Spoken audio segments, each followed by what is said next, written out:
Ẹ kú dédé àsìkò yìí ní gbogbo ibikíbi tẹ́ bá ti láǹfààní láti máa wo ìkànnì yìí. Tó bá yẹ pé ìgbà àkọ́kọ́ yín rèé tẹ́ máa darapọ̀ mọ́ ìkànnì yìí, ìkànnì Lovers Arena TV nìkànnì tí ẹ já sí yìí. Mo rọ̀ ọ́ bá mi subscribe sí ìwé ẹgbẹ́ rẹ ń ọ̀rẹ́ ẹ máa gbé kan níbẹ̀ táwọn olóògbé máa pè ní notification bell. Bá mi tẹ̀ tó bá ti tẹ̀ tán yóò gbọ́ option mẹ́ta kan wá, èyí tí ń bẹ lókè ohun tí ń ṣe option A, Li àti Li táwọn olóògbé máa pè ní option all. Ó ní kó bá mi tẹ̀ tó bá ti tẹ̀ tán yọ̀ǹda rẹ̀ láìkì fídíò tó ń wò lọ́wọ́lọ́wọ́. Ẹ ṣe àyẹ̀wò tí ó dájú lórí bí wọ́n ṣe yan Aláàfin Ọ̀wọ̀ Adé sípò. Ọ̀rọ̀ ló tún ti ṣe bẹ́ẹ̀ tó ti kómokómo ròdé báyìí torí kinní ọ̀hún ti fọnná sójú kẹ̀kẹ́ látàrí bí ilé ìgbìmọ̀ asòfin ti ìpínlẹ̀ Ọ̀yọ́ bí wọ́n ti sọ di mímọ̀ wípé ìwé kan ni àwọn ti rí gbà báyìí, èyí tó jẹ́ ìwé ẹ̀sùn tí wọ́n sì ti pé kí ilé ìgbìmọ̀ asòfin ọ̀hún kí ó ki ọwọ́ òfin bọ̀n tó ní ṣe pẹ̀lú bí wọ́n ti yan ọba Abímbọ́lá Akeem Ọ̀wọ̀ Adé Aláàfin ti ìlú Ọ̀yọ́ sípò. Wọ́n ní ìwé tí wọ́n kọ sí ilé ìgbìmọ̀ asòfin tìpínlẹ̀ Ọ̀yọ́ òun náà ni wọ́n ti pé kí wọ́n lọ rèé ṣe àyẹ̀wò fínífíní tó ń ti eléyìí tí ó dájú kí wọ́n lè mọ̀ pé bóyá lóòótọ́ àti òdodo ni Aláàfin Ọ̀wọ̀ Adé òun náà ni ẹni tó tọ́ láti jẹ ipò Aláàfin ọ̀hún. Nínú ìwé kan eléyìí tí ẹnìkan tí ó jẹ́ adarí àgbà èyí ní iléeṣẹ́ tó ń rí sí bí wọ́n ti ń fẹ̀sùn kàn ní àti ṣe ìgbéyẹ̀wò rẹ̀ tí ó gbé jáde, Ọ̀túnba Dáre Adélakùn tí ó sì buwọ́lù tí wọ́n gbé ìwé ọ̀hún wá sí iwájú ilé ìgbìmọ̀ asòfin ìpínlẹ̀ Ọ̀yọ́. Òun náà ni ẹni tó jẹ́ abẹnugan fún ilé ìgbìmọ̀ asòfin náà èyí ọ̀nàrẹ́bù Débọ̀ Ògúndòyìn ló bẹ̀rẹ̀ sí ní kàṣe tí àwọn ọmọ ilé ó sì pé àwọn ti rí ìwé kan gbà eléyìí tí ó pé kí àwọn lọ rèé bẹ̀rẹ̀ ìwádìí lóní pápápá láti lè mọ̀ bóyá Aláàfin Ọ̀wọ̀ Adé òun náà ni ó tọ́ sí láti jẹ oyè náà. Wọ́n pé lẹ́yìn àwọn awuyewuye kan eléyìí tó ti kọ́kọ́ wáyé lórí ọ̀rọ̀ àwọn Ọ̀yọ́mèsì tó sì jẹ́ pé àwọn Ọ̀yọ́mèsì tí wọ́n fi ọba jẹ nílùú Ọ̀yọ́ òun náà ni wọ́n ti kọ́ parí àwọn ìgbékalẹ̀ kan tó ń ti àwọn ètò tó sì jẹ́ pé ọmọọba Lukman Gbadegẹṣin òun náà ni ó yẹ kó wà ní ipò ọ̀hún gẹ́gẹ́ bí Aláàfin. Wọ́n pé ṣùgbọ́n látàrí bí wọ́n ti tọwọ́ òṣèlú àti àwọn ìgbà àmọ̀kàrúrù bọ ọ̀rọ̀ náà ń ló jẹ́ kí wọ́n padà gbé ọba Ọ̀wọ̀ Adé sí ipò ọ̀hún. Wọ́n pé ọmọọba Gbadegẹṣin òun náà ló jẹ́ wípé òun gangan òun náà ni oyè ọ̀hún tó tọ́ sí lẹ́yìn tí wọ́n ti lọ tí wọ́n ti bọ̀ lórí tó ní ṣe pẹ̀lú àgbéyẹ̀wò àti àwọn ìlànà eléyìí tí àátọ̀. Wọ́n pé báyìí òun náà ni wọ́n ti wá kọ ìwé sí ilé ìgbìmọ̀ asòfin náà láti bẹ̀rẹ̀ ìwádìí lóní yàjóyàjó láti lè mọ̀ gan lóní pàtó ẹni tí ó yẹ kí ó bọ́ sí ipò gẹ́gẹ́ bí Aláàfin ti ìlú Ọ̀yọ́, tí wọ́n sì tún sọ di mímọ̀ wípé pẹ̀lú bí nǹkan ti ṣe ń lọ ní àsìkò yìí wọn ò gbọ́dọ̀ kàn gbà kí ẹnìkan tí ó lo agbára olóṣèlú láti wà nípò gẹ́gẹ́ bí Aláàfin. Wọ́n pé ọ̀nà ilé tó yẹ kí wọ́n tọ̀ gan lónìsàn òun náà ni kí wọ́n padà sí báyìí kí wọ́n sì mọ̀ bí wọ́n ti yọ ẹni tí wọ́n gbé sípò gẹ́gẹ́ bí Aláàfin eléyìí tó jẹ́ wípé ọ̀rọ̀ òṣèlú àti tó ní ṣe pẹ̀lú ìwà eléyìí tí ó dára tí wọ́n fi yàn sípò ọ̀hún. Ní ọ̀sẹ̀ tí òpin ọ̀sẹ̀ tó kọjá yìí ní Ọ̀yọ́ Aláàfin àwọn ọba wọn gbadé Alágọjà àti lára àwọn Ọ̀yọ́mèsì. Mo gbọ́ pé kì í ṣe gbogbo Ọ̀yọ́mèsì ló gbadé. Kí ni implication àwọn tó gbadé lórí the royalty of the Alaafin? Ẹ ṣeun Mr. Adéyanjú. Inú ibi tá a bára wa ní èní a rí pé ipò ìṣẹ̀ǹbáyé tó jẹ́ ipò àwọn ọba láti máa ṣèlú a ti gbà kúrò lọ́wọ́ wọn pẹ̀lú ìgbà táwọn òyìnbó dé. Ìgbà tí àwọn olóṣèlú tán tún karabọ̀, a tún rí pé a tún gba agbára nǹkan tó ń pè ní authority kúrò ní ọwọ́ wọn. Ó ṣeé ṣe kó jẹ́ pé the final stage òun la wà yìí. Òyìnbó kan ní ilẹ̀ Germany tó jẹ́ pastor, ó sọ nǹkan kan nígbà kan. Ó sọ wípé when they came for the socialists, because I am not a socialist, I did not protest. Then they came from the trade unionists. Because I'm not a unionist, I did not protest. Then they came for the Jews. Because I'm not Jewish, I did not protest. And lastly, they came for me. And I am left with no voice. So, nǹkan tẹ́lẹ̀ yìí ń kọ́ wa gradually ni pé ení la rí àti ìmọ̀lẹ̀ tí ó mọ̀la. Ètò tí ìjọba Ọ̀yọ́ State tí wọ́n gbé kalẹ̀, ó dàbẹ̀ pé ó ti wà nínú game plan wọn tipẹ́tipẹ́. Wọ́n ṣe ti Ìbàdàn.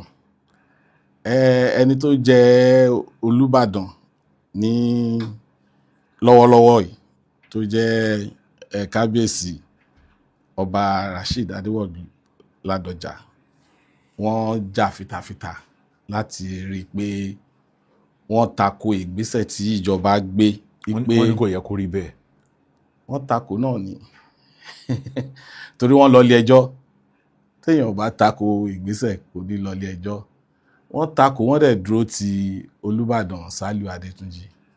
I think pẹ̀lú ìyálòde Ìbàdàn ìgbà yẹn náà ni wọ́n jọ team up tó jẹ́ pé gbogbo àwọn yòókù tán ti wà lórí line àti di Olúbàdàn náà sáré gba adé torí pé wọ́n kàn wò pé ìjọba ni ló láṣẹ. Ìjọba tún ti sọ fún wọn wípé àwọn á fún wọn lówó, àwọn á fún wọn lílé, àwọn á fún wọn ní oríṣiríṣi nǹkan. Ẹ rí i pé àfìgbà tó di pé wọ́n ń dákùkù lajà mọ́ Olúbàdàn Rasheed Ládọjà wípé wọn ò ní jẹ́ kó dé orí àpèrè Olúbàdàn, ìgbà yẹn ni bàbá tó gba adé àsọ̀tún Olúbàdàn. Àwọn olóṣèlú ibi tó ń ba lọ, wọn fẹ́ kí ọba kankan máa lẹ́nu nínú àti ṣe ìlú. Ìgbà táwọn òyìnbó gan tiẹ̀ wà, wọ́n ṣe nǹkan tó ń pè ní indirect rule. Wọ́n dẹ̀ fi authority sí ọwọ́ àwọn ọba at least to a certain level. Ẹ rí i pé nígbà yẹn ní Ọ̀yọ́ province, Alaafin ni president tí ó wà níbẹ̀. Then àtúnwá náwọn district tó wà lábẹ́. Tẹ́ bá lọ sókè Ọya, indirect rule ló fẹsẹ̀ múlẹ̀ dáadáa. Àmọ́ àwọn olóṣèlú wọ́n fi pé àwọn ọba ò wà relevant. Láti ayé 40s náà ti bẹ̀rẹ̀ sí ní manipulate gbogbo nǹkan wọ̀nyẹn dé 50s ìgbà tí wọ́n bẹ̀rẹ̀ sí ní kọ constitution. Nígbà tí àwọn òyìnbó kan yìí gbọ́ pa àṣẹ fọba tó máa fẹ́ fọba jẹ.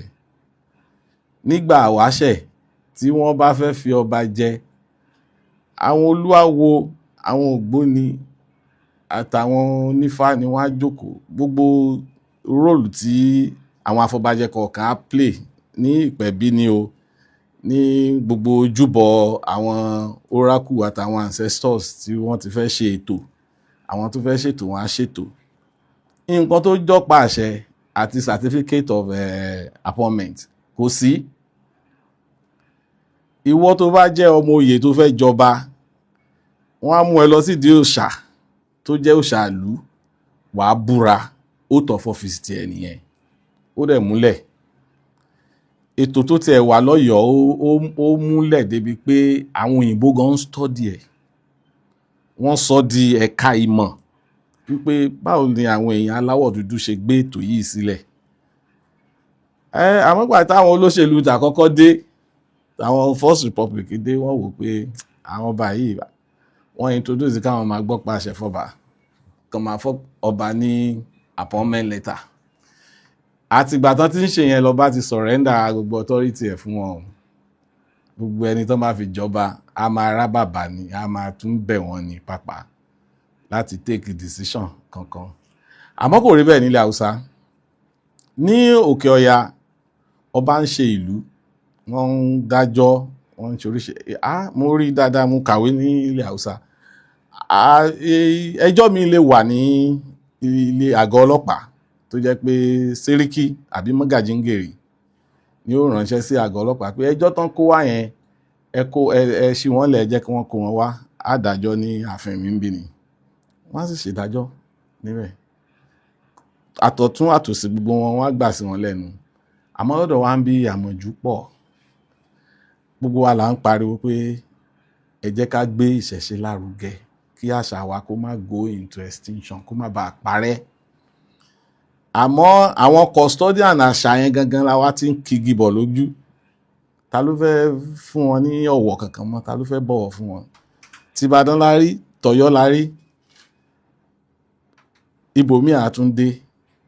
Wọ́n á ní àwọn fẹ́ yan ọba bíi 30 láàrin ìlú kan. Wípé àwọn fi ń empower, àwọn fi ń ró àwọn olóyè ní agbára ni. Àwọn tó yẹ kó jẹ́ Ọ̀yọ́mèsì tí wọ́n ń bọ́ba ṣèlú. Ọ̀yọ́mèsì is just an equivalent of is an institution tó jẹ́ equivalent bíi Roman chancellor láyé ìgbà yẹn. Àwọn councillors tó ń take decision, àwọn tó ń pè ní grand lords tó ń take decision fún Roman Empire. Tó jẹ́ pé bó o bá tiẹ̀ rí emperor tó head the Roman Empire gan, tó bá ti rí kan lára wọn, because ìkọ̀ọ̀kan wọn ó ní nǹkan tó dìmú, àwọn náà ń take decision. Bó ṣe rí nìyẹn, bọ́yọ̀ empire, bí Ọ̀yọ́mèsì bó ṣe jẹ́ nìyẹn. Tẹ́ bá tún wò fínífíní, ẹ rí pé ipa tí Ọ̀yọ́mèsì ti kó láti ayé Ọ̀yọ́lé kì í ṣe kékeré. Àmọ́ téèyàn kan bá jí lédè tó bá ní òun ò fẹ́ gbọ́ nǹkan tó ń jẹ́ Ọ̀yọ́mèsì mọ́, òun sọ gbogbo wọn dọ́ba. Ǹjẹ́ kingdom wo ni wọ́n fẹ́ ṣe ọba lé lórí? Àdúgbò kan wà lọ́yọ̀ọ́ tá à ń pè ní Agúnpòpó. Ọ̀yọ́mèsì 3 ló jáde láti bẹ̀. Ìkan àánú wọn tó ń pè ní Ibà Ṣàmù street ló ń jẹ́ Ṣàmù, Ibà Ṣàmù street. Àǹtàdẹ̀ lè rí bí agboolé bí 3 mélòó tí ò ní control lórí àwọn agboolé yẹn, torí agboolé kọ̀ọ̀kan náà kò ṣe pé ó ní control lórí wọn. Díẹ̀díẹ̀ náà ti gbàgbára lọ wọn. Ìgbà tán sọ́dọ̀ba nísìn, òun náà tún nídi àwọn afọbajẹ. Wọ́n create more royal houses ni. Á yan àwọn afọbajẹ tiẹ̀. Ǹjẹ́ ó wá ṣetán láti tẹríba fún Aláàfin ikú bàbá yèyé tó jẹ́ paramount ruler, tó jẹ́ authority fún gbogbo ẹni pé role ìyẹn là mọ̀. àwọn Ọ̀yọ́mèsì Bẹ́ẹ̀ ni. òun ni kí àwọn náà ń fọba jẹ Wọ́n fọba jẹ lọ́yọ̀ọ́. Ṣáwọn ni wọ́n fi jọ ń ṣèlú. ṣáwọn ni wọ́n fi Aláàfin tó wà lórí ipò, ṣáwọn náà fi jẹ? Ìbéèrè yẹn onímọ̀ ẹ̀rọ Ṣèyí Mákindé ló lè ṣàlàyé fún wa dáadáa nípa ìyẹn. Kì í ṣe nǹkan tèmi lè tú dáadáa, torí ṣùgbọ́n ẹ lè tú díẹ̀. ìgbà tí àwọn Ọ̀yọ́mèsì tí wọ́n jókòó, nǹkan tó wà nínú Ọ̀yọ́ Chieftaincy Declaration ni pé Ọ̀yọ́mèsì ni ó gbọ́dọ̀ mú ọba. Nǹkan tó wà ń bẹ nìyẹn, àfi tó bá yẹ kí wọ́n ti change ẹ̀ ní Ọ̀yọ́ Chieftaincy Declaration. Which is nǹkan tó dẹ̀ ti wà láti ìṣẹ̀ǹbáyé páwọn. Ìṣẹ̀ǹbáyé ńgbà tí wọ́n tẹ̀ tí lákọọ́lẹ̀. Ṣégbà àkọ́kọ́ nìyí tí Ìgbà àkọ́kọ́ nìyí tí Ọ̀yọ́mèsì ò ní mú ọba. ó mi pé ẹ ti agree pẹ̀lú mi pé Ọ̀yọ́mèsì kọ́ ló fi ọba tó wà ń bẹ yìí sílẹ̀. Partly àwọn Ọ̀yọ́mèsì kan wà, àwọn kan wà tí wọ́n ní rárá, àfi kí ẹni táwọn mú kí gómìnà kó buwọ́lù. Nígbà tó sì jẹ́ pé àwọn kan ti wà nínú wọn tán fọwọ́ sí nǹkan tí gómìnà ṣe, tí wọ́n bá gbé síta ń sìn, tí wọ́n bá sọ wọ́n ní gómìnà ó ti kọ́wọ́ wọn bọ̀wé tán ti jọ sọ pé ókè àwa Ọ̀yọ́mèsì la mú, kí ni tàwa, àwa aráàlú làwà. Tí méjì nínú àwọn Ọ̀yọ́mèsì tán bá mú ọba, tí àwọn 3 tó kù, nítorí 5 ló wà láyé méje ló yẹ kán jẹ́. Nígbà tí àwọn tó kù bá ní rárá o, àwọn ò fẹ́ tún process yẹn ṣe, táwọn méjì dẹ̀ lọ tún process yẹn ṣe nínú àwọn márùn tí wọ́n wà láyé, tí gómìnà bá ti fọwọ́ lù, ẹ má gbàgbé pé mo ti sọ pé ìjọba aláṣẹ. Ìlú míì wà gan tó yẹ pé afọbajẹ kankan ò tiẹ̀ jókòó, wọ́n á sì mú ẹni tó fẹ́ jọba, wọ́n mú kò sí nǹkan tí ó ṣẹlẹ̀. Ó ti ṣẹlẹ̀ dáadáa tí gómìnà gan á tún sọ pé kò sí nǹkan tí ó ṣẹlẹ̀, kò sí nǹkan tí ó ṣẹlẹ̀ náà ni. Ǹjẹ́ ẹ mọ̀ bóyá ọba Iwadi àti gómìnà Ṣèyí Mákindé bóyá wọ́n ti jọ mọ̀ra wọn rí tẹ́lẹ̀tẹ́lẹ̀ bí àwọn jọ lọ ní ìwé àbí? Mi ì rí nǹkan kan tó jọ bẹ́ẹ̀, torí àti gómìnà Ṣèyí Mákindé àti ọba Iwadi wọn ẹ̀ ṣẹni mímọ̀ mi mọ̀ wọ́n déjúdéjú. A bí mi ní ìlú Ọ̀yọ́ ni, mo kàwé díẹ̀ fún àsìkò kan, àmọ́ ìrìn àjò ti gbé mi lọ káàkiri tó jẹ́ pé fún àwọn àsìkò kan mo jìnnà sílé. Kì í ṣe pọ́yọ́ mo ti wá gan bí mo ṣe wá bí, kì í ṣe pọ́yọ́ ni mo ń gbé. Mi ò mọ kábíyèsí Ọwádé díjúdíjú, mi sì mọ̀ bóyá relationship wà láàrin kábíyèsí àti gómìnà Ṣèyí Mákindé. Pẹ̀lú bí gbogbo nǹkan ṣe wá rí nísìn tó jẹ́ pé oríṣiríṣi ìtàn la wá ń gbọ́ lórí social media.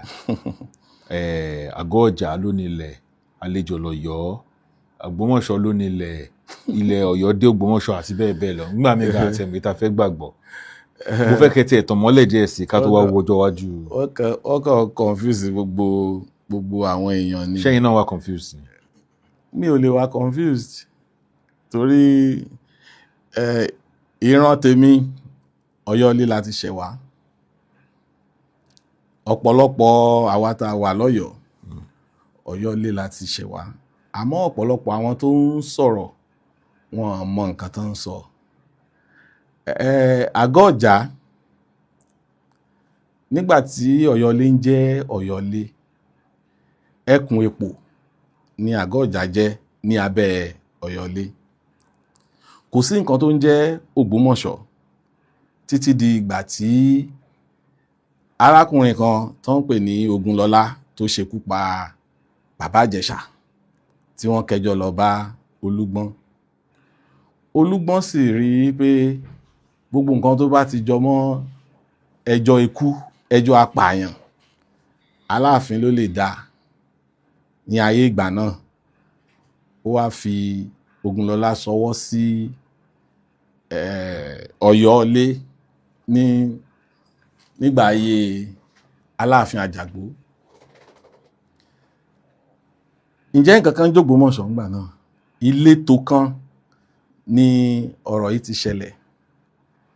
Aláàfin Àjàgbó by decree of authority pé Ògúnlọlá yìí o, ńgbà tó ti wá sọ́yọ́ tó ti ran Ọ̀yọ́ lọ́wọ́ láti ṣẹ́gun Ẹlẹ́mọ̀ṣọ́ tí ó ń kó àwọn ọmọ Ọ̀yọ́, kì í ṣe pé jagunjagun Ẹlẹ́mọ̀ṣọ́, ó ń ambush bandit ni. So ó sì ní oògùn. Nígbà tó ti kógun, tí Ẹlẹ́mọ̀ṣọ́ ti borí ẹ̀, tí Ògúnlọlá ti borí Ẹlẹ́mọ̀ṣọ́, bàbá wa dá lọ́lá pé ǹjẹ́ ààyè rẹ tó ti wá, mo fẹ́ ṣolórí ńbẹ̀. Ìtumọ̀ yẹn ni pé superior authority ni Aláàfin Àjàgbó tán kẹjọ lọ bá, tó sì dájọ́ tó tún wá dá Ògúnlọlá ní ọlá tó dá pé wàá máa lọ ṣolórí. Nígbà tó padà dé ìletò ẹ̀ tó ń gbé, ló di pé ọlá tí Aláàfin dá, ọ̀pọ̀lọpọ̀ àwọn èèyàn tó tún wà ní gbèríko káàkiri wọ́n bẹ̀rẹ̀ sí ní wá. Irú wa ògiri wa l'Ògbómọ̀ṣọ́, àfi táwọn ará Ògbómọ̀ṣọ́ bá parọ́.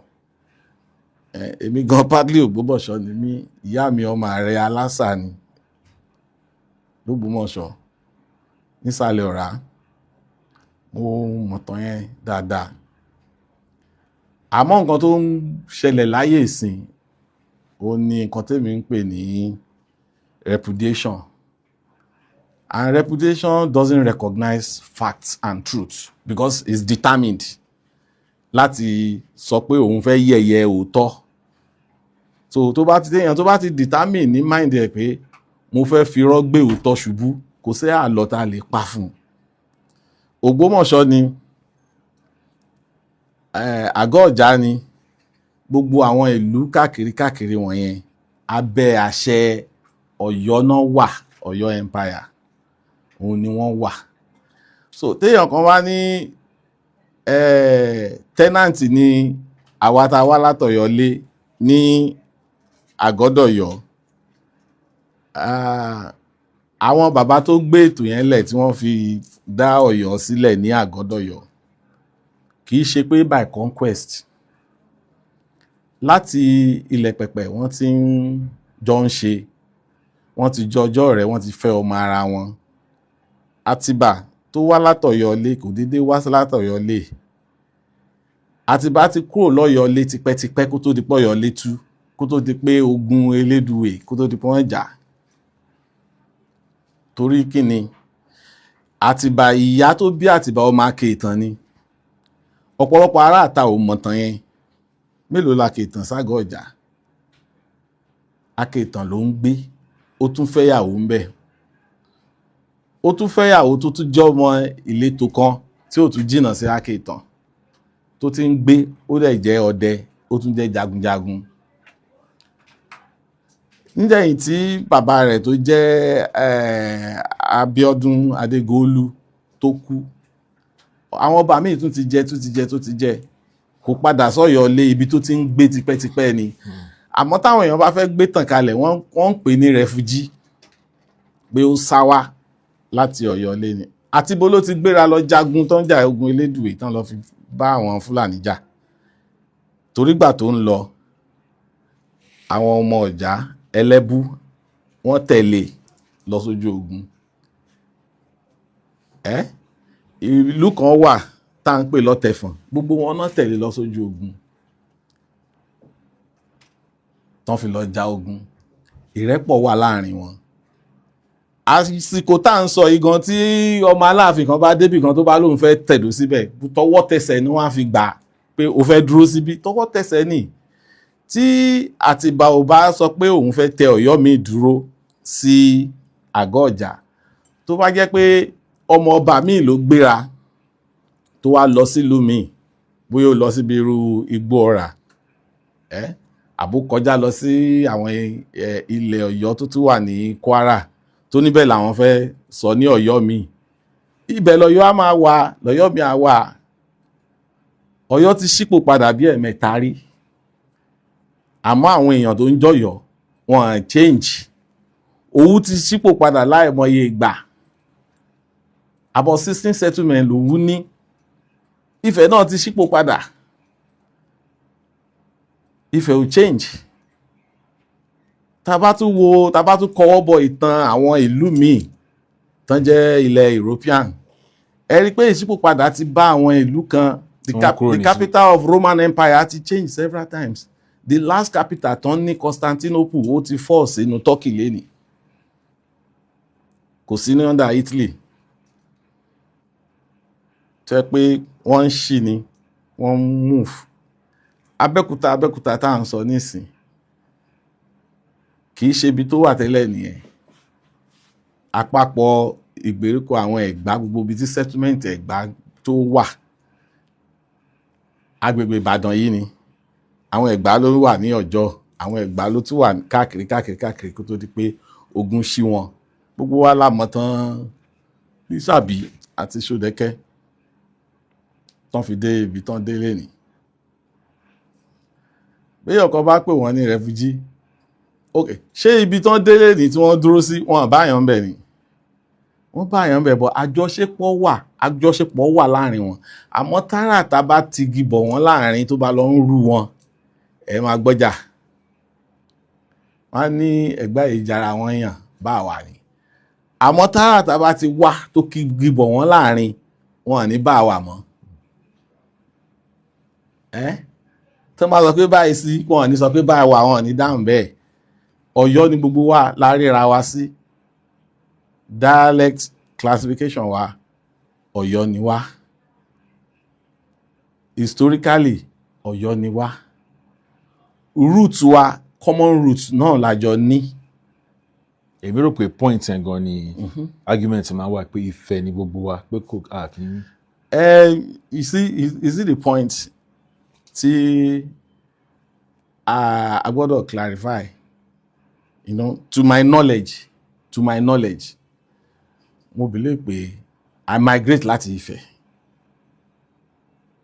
Ifẹ̀ lórí ìrùn, Ifẹ̀ ní source, but kò ń ṣe gbogbo èèyàn ló migrate láti Ifẹ̀ o, àfi tá bá ń tanra wa jẹ o.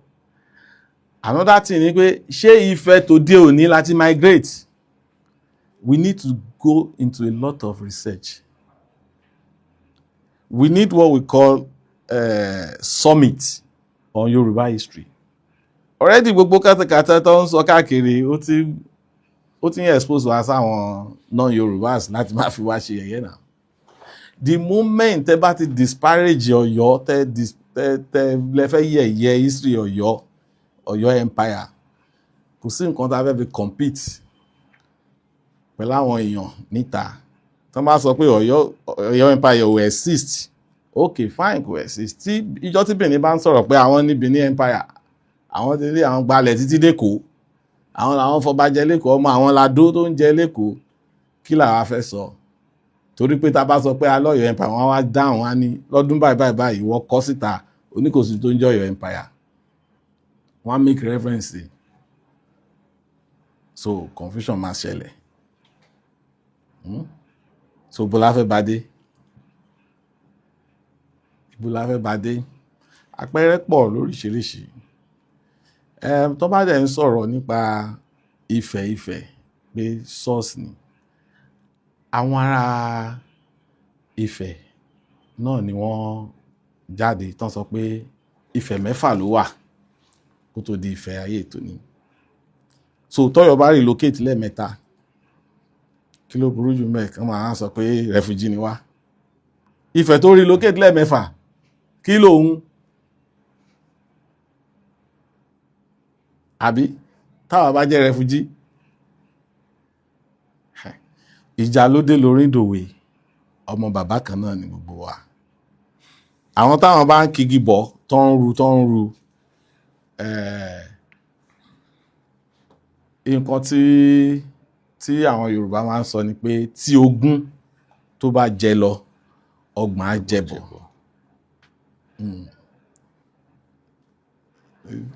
Generation issue ni. Kí ni stand àwọn àgọ́ ọjà? Ṣé wọ́n ní issue pẹ̀lú Ọ̀yọ́ ni? Àgọ́ ọjà ò ní issue pẹ̀lú Ọ̀yọ́. Mi lè gbẹnu wọn sọ bọ̀ àmọ́ mo mọ̀ because gbogbo wa jọ dàgbà ni. Báyìí tán bá sọ̀kò láti ààfin Alaafin, a balẹ̀ sí ààfin àgọ́ ọjà. A ti jọ wọnú ara wa. Ṣebí àgọ́ ọjà níbi tá à ń pè ní Sàlẹ̀ Ọ̀yọ́? Ibẹ̀ ni Sàlẹ̀ Ọ̀yọ́. Tó wà lẹ́gbẹ̀ẹ́ ààfin. Títì báyìí ló ra là wá láàrin. Torí pé àjọṣepọ̀ tó wà láàrin àwọn ancestors wa náà ni pé ìgbà tí Àtìbà tó jẹ́ pé ó ti ń ṣọdẹ tipẹ́tipẹ́ tó dẹ̀ jẹ́ jagunjagun tó ń gbé ní Ake Ìtàn tó jẹ́ ìlú ìyá ẹ̀, ní cordial relationship ti wà láàrin Àtìbà àti Ọ̀já. Wọ́n fún ní ọ̀wọ̀, wọ́n fún ní respect wípé ó jẹ́ ọmọ ọba láti Ọ̀yọ́ ilé. So wọ́n ní cordial relation, wọ́n fẹ́ yàwó ara wọn. Ọ̀já fún Àtìbà ní ọmọ fẹ́. So nǹkan tó bá lè mú kí gbogbo ìyẹn ṣẹlẹ̀, kò ń ṣe pé wọ́n yọ àdá síra wọn o, kò ṣe wọ́n yọ ọ̀bọ̀n síra wọn o, mutual understanding òun ni nǹkan tó ṣẹlẹ̀. Àmọ́ àwọn nǹkan míì wá ń ṣẹlẹ̀ lẹ́yìn ìgbà yẹn tó lè máa mú kọ̀nùkọ̀ wá láàrin àwa tá a dé láti Ọ̀yọ́ ilé àti àwọn àgọ́ ọjà, tó jẹ́ pé ìgbà tó yá ó boomerang, ó fẹ́ di crisis. A gbọ́dọ̀ pààrọ̀ yẹn. Àmọ́ àwọn ìlú kan náà wà tán nílé communal clashes tó pọ̀ ju ti wa lọ. Àwa ò yọ̀bọ̀n yọ àdárí pa a fẹ́ máa para wa wípé ìsàlẹ̀ Ọ̀yọ́ o, àtòkè Ọ̀yọ́ o, àti ibì kan.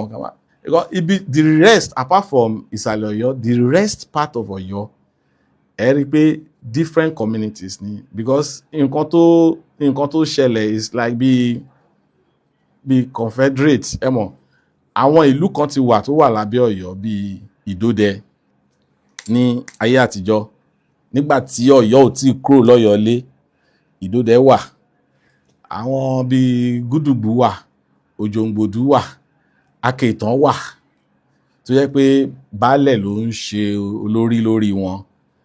Ibẹ̀ náà láti ní Ẹ̀sìn Ẹ̀lẹ̀, ibẹ̀ láti ní Ìṣẹ̀kẹ̀, ibẹ̀ láti ní Àjàgbà. Nǹkan tó fà á táwọn ìlú yẹn tán ṣe darapọ̀ mọ́ Ọ̀yọ́ ni pé ìgbà tí Ọ̀yọ́lé tú, tí wọ́n gádà jọ wípé okay o, a fẹ́ fọ́ọ̀mù Ọ̀yọ́ náà. Ọ̀yọ́lé tú ní 1835, then ìgbà tó di 1837 ló di pé Àtìbà jẹ ọba. Gap 2 years yẹn ni wọ́n fẹ́ organize. Wọ́n dẹ̀ ránṣẹ́ pé àwọn refugees, just imagine what happened to Ọ̀yọ́lé. Kò ń ṣe pé there was war between the Fulani and the Ọ̀yọ́s. Kò ń ṣe battle. Tí battle bá ṣẹlẹ̀, there will be captives and there will be dead bodies, but there was none. Reason be that nǹkan tó tú Ọ̀yọ́lé ìró ogun ni. Ó wà nínú àrọ́bá wa, ó wà nínú oríṣiríṣi orin tán kọ láyé ìgbà yẹn wípé ìró ogun ló tú Ọ̀yọ́lé. Àwọn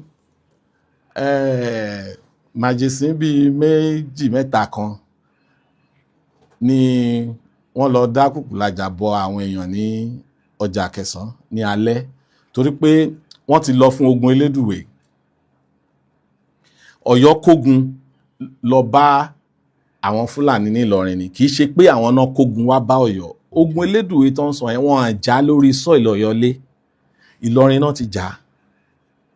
So gbogbo wọ́n fogun ṣe kankan. Àwa la kógun lọ bá wọn, wọ́n defeat wa, kìí ṣe tuntun. Alágbára tó bá lọ ogun, ó lè win, ó lè lose.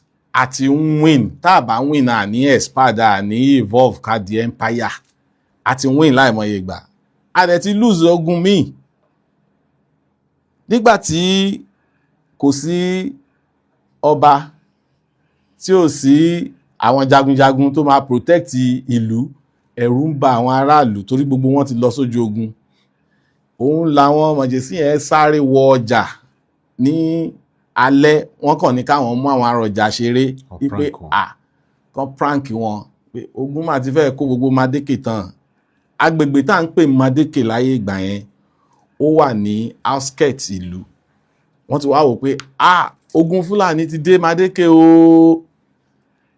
Ní ọjà alẹ́ tán ná lọ́wọ́ l'Ákẹ̀sán, alápá ń gbápá, ẹlẹ́sẹ̀ ń gbẹ́sẹ̀. Story yìí ó wà káàkiri.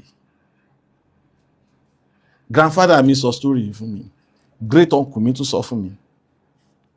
Bẹ́ẹ̀ náà ni story yìí wà káàkiri. Àwọn tó jẹ́ witness, àwọn tó fẹsẹ̀ rìn tó migrate látọ̀yọ́lé wá sí Ọ̀yọ́ ti sìn. Gbogbo narrative wọn nìyẹn pé àwọn ò rí nǹkan tó ń lé àwọn táwọn fi sá kúrò ńbẹ̀. So ìlú yẹn was deserted. So ẹ wo circumstances tí ìlú fi wà deserted ní alẹ́. Ọmọ tó ti sùn lójú oorun gan wọ́n lọ ń wọ̀ dìde. So ìlú empty. Eventually Fúlàní ti defeat Ọ̀yọ́ warriors ní Ìlọrin. Wọ́n march on Ọ̀yọ́ and they plundered the city. It was massively looted. They carted away so many things. For instance, my forefather when he was Alaafin, ó wà nínú record. The former Olúfì of Gbọ̀ngán, wọ́n jẹ́ former HOD Department of History, University of Ibadan, kó tó di pọ́n ìjọba, orúkọ wọn ni Solomon Babayemi. Wọ́n kọ ìwé kan, Topics in Ọ̀yọ́ History, ẹ máa bá pàdé ńbẹ̀. Tẹ́ bá tún wo ìwé tí Professor Robin Law tó kọ, ẹ máa bá pàdé ńbẹ̀. And àwọn source wọn, primary source Robin Law, àwọn eyewitness to history ni, àwọn tó ń witness history ni wọ́n. nígbà tí bàbá tiwa tó wà lórí orí oyè Aláàfin Ògbólú Akájé Oníṣílé ó wà artistic. Tẹ́ bá tún lọ ka ìtàn ẹ̀ dáadáa, wọ́n ní ó wà artistic, ó jẹ́ warrior, very brave warrior, lion hearted, and in fact ó expand the Ọ̀yọ́ Ilé because he always loved to go on war expedition, and ó ní dexterity in cavalry, ó mọ ẹṣin gùn gan.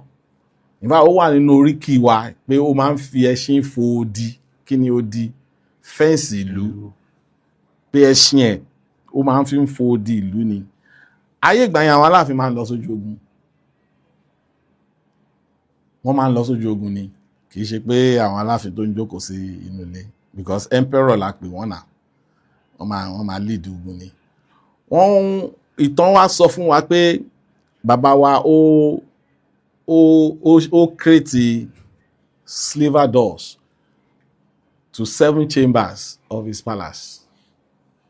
Nígbà tí à ń sọ yìí, kí ọba kan nílẹ̀ adúláwọ̀ kó ṣe sliver door sí ààfin ẹ̀. Ẹ mọ̀ what it means.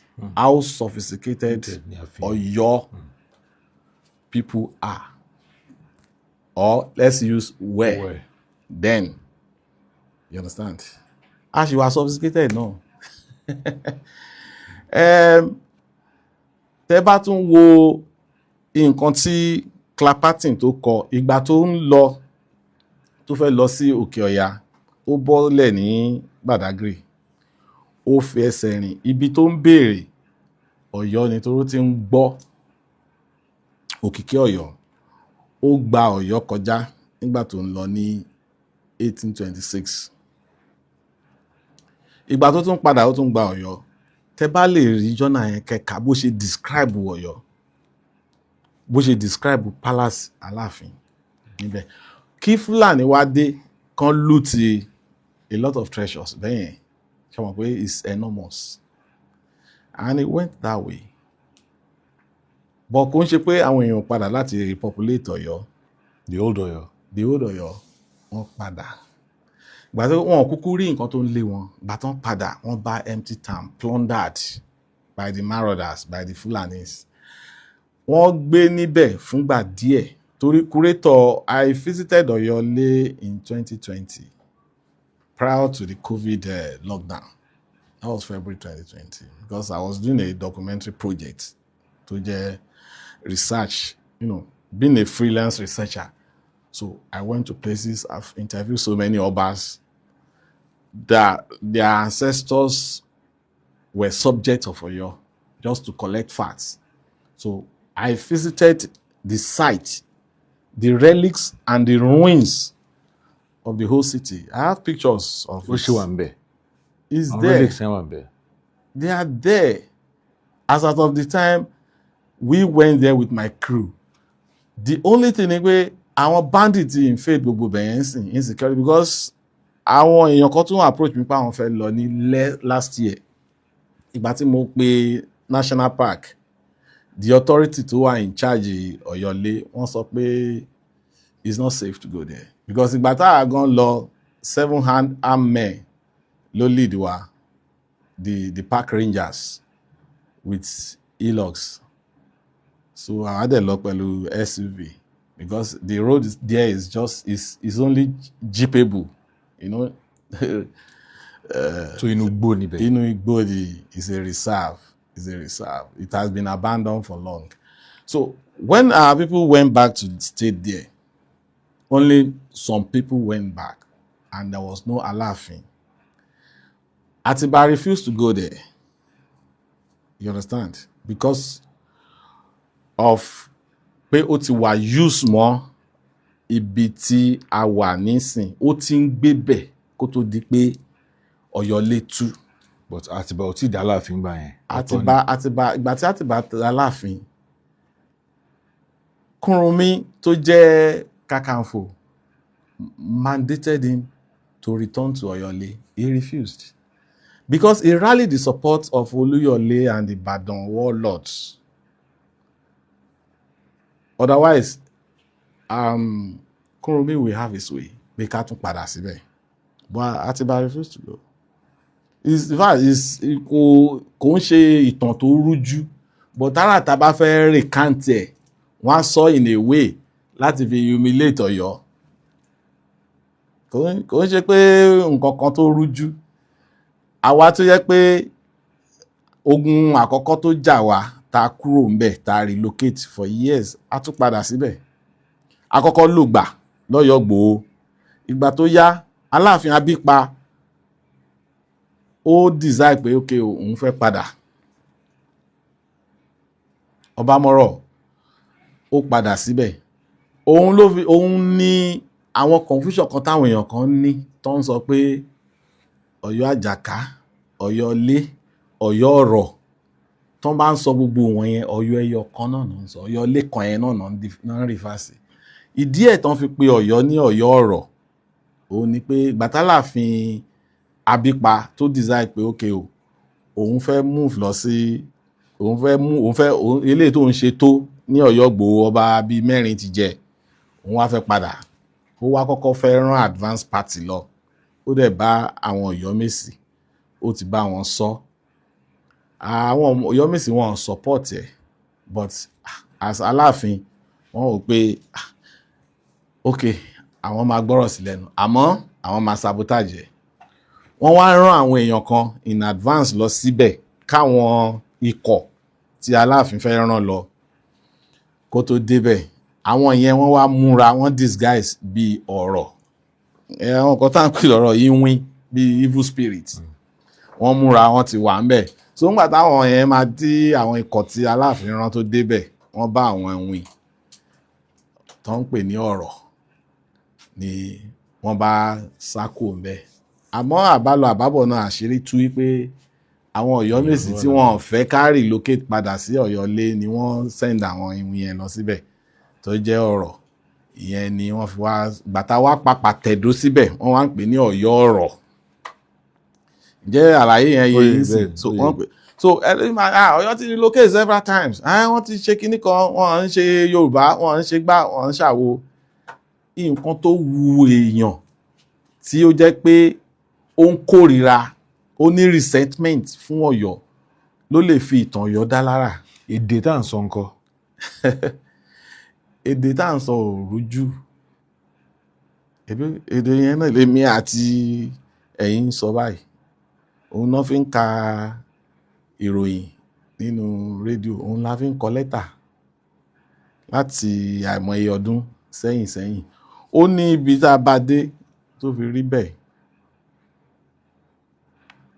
Mo gbọ́ pé èèyàn kan bàbá kan tó ń pè ní Akínṣọ̀wọ́n tó kọwọ́ bọ ìtàn rẹpẹtẹ àwọn àròsọ àlọ́ oríṣiríṣi ó ní èdè tá à ń sọ yìí o èdè àwọn Òwu ni.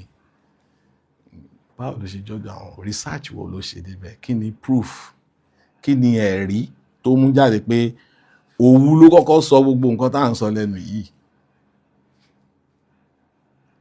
Wọ́n ń pè nǹkan kan ní standard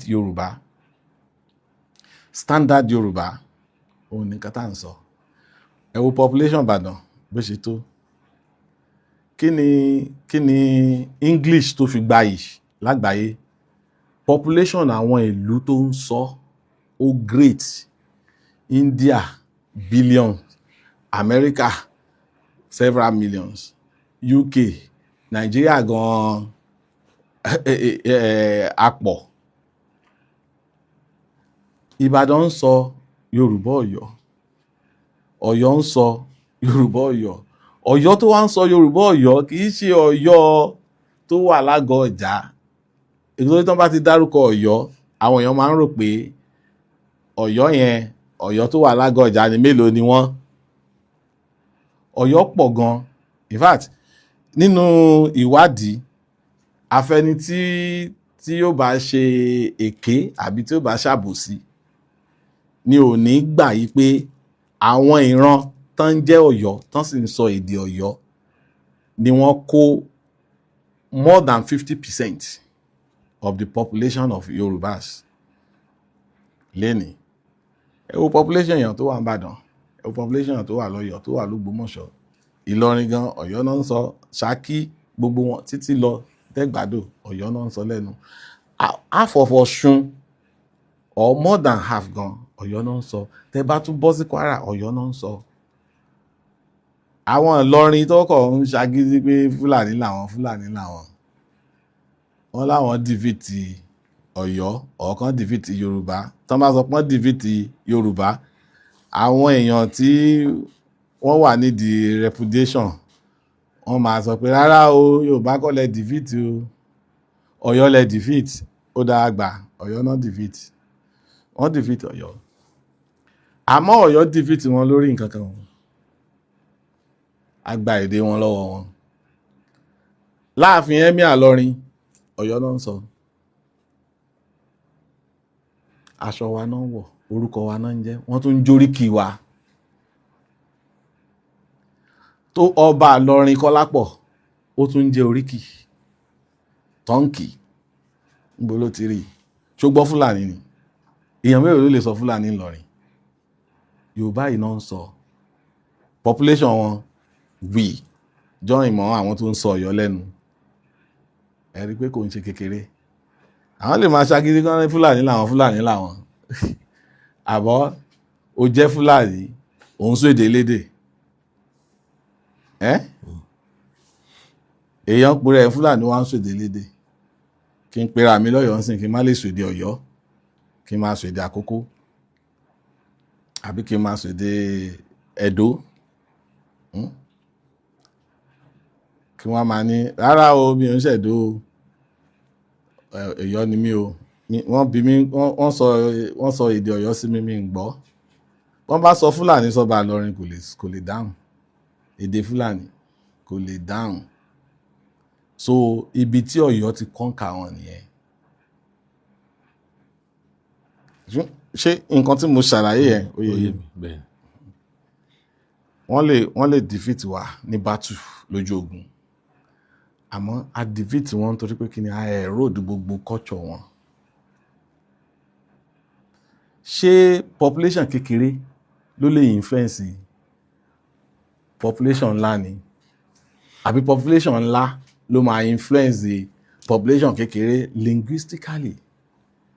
Ìkan tó kàn máa ń dùn mí ni pé àwọn tó jẹ́ pé wọ́n tún jẹ́ ẹ̀jẹ̀ Ọ̀yọ́ ní Ìlọrin tẹ́ bá bí wọ́n wá ní Fúlàní làwọn, inú kó jẹ́ pé wọ́n mọ̀ àbí kó jẹ́ pé complexity ló ń dà wọ́n láàmú. Ìjọba ará Ìlọrin kọlà former governor Mohammed Lawal rílà lójú ẹ̀ gàdàgbà ni.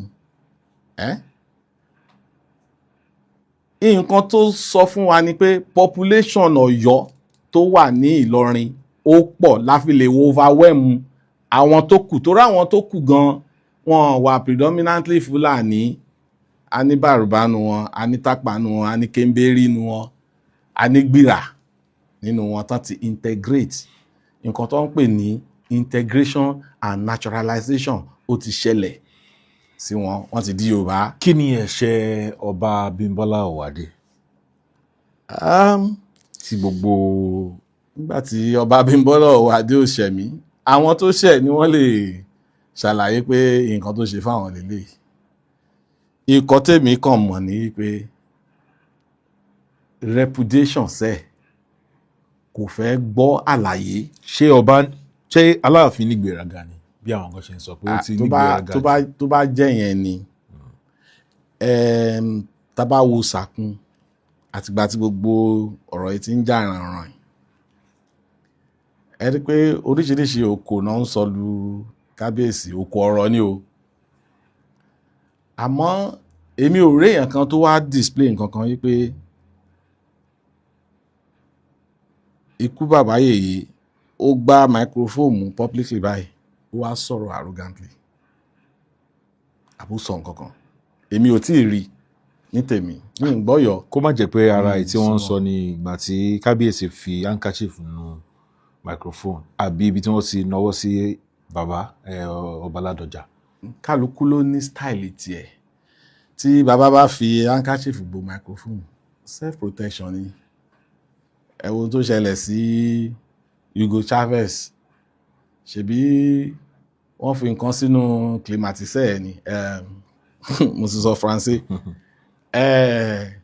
air conditioner ló fà sí mú àìmọye security reports àti incidences ló ti ṣẹlẹ̀ tó jẹ́ pé àti bí àwọn public usage of gbogbo irú àwọn kan bẹ́ẹ̀ ló ń fa okùnfà ikú fún a lot of people.